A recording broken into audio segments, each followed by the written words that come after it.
Then, Janatan, when you hear that regional mediators, Qatar, Egypt and Turkey are arranging this meeting between Steve Witkoff and senior Iranian officials in Ankara in the coming days, what is your sense of the leverage these mediators have right now? It's not about leverage as much as it's about their shared concern. These Muslim Brotherhood states such as Qatar and Turkey, they have a vested interest in keeping the Islamic Republic afloat. They help each other finance terror groups. They, of course, fight against Israel and the United States' interest. At the same time, they also help with money laundering operations. It's really beneficial to them to keep the regime in place. They don't want to see a nationalist government in Iran. They don't want to see a strong Islamic Republic either. So this is a really great situation for them.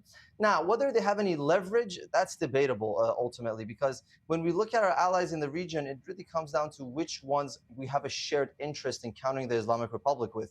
And Qatar and Turkey are no longer part of that, axis against the Islamic Republic. They're the enablers of Tehran. And when you hear that Steve Witkoff is going to visit Israel tomorrow, meeting with Benjamin Netanyahu, the Prime Minister, and Eyal Zamir, the IDF chief, amid these reports of these planned talks and speculation over a possible U.S. strike, what is your understanding of Israel's potential role, especially after the 12-day war? What kind of involvement do you see Israel having if the U.S. does, in fact, strike first?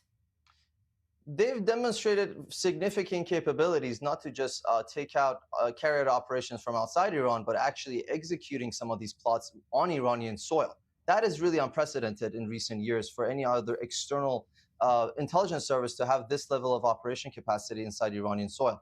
That said, what's interesting is that Tehran has been clear that even if the United States attacks unilaterally, they will still target Israel. So we're looking at a situation where any confrontation would willingly or not drag Israel into this conflict that would be detrimental to the Islamic Republic. Israel effectively single-handedly was able to carry out everything it needed during the 12-day war. Now, if you couple that with American firepower, the Islamic Republic wouldn't stand a chance. So I think we're seeing a scenario where, knowing that they cannot win a war, they would try to portray an image of total chaos throughout the region. Now, whether they can actually carry out this level of threats that they pose, given that their proxies are much weaker, that's debatable.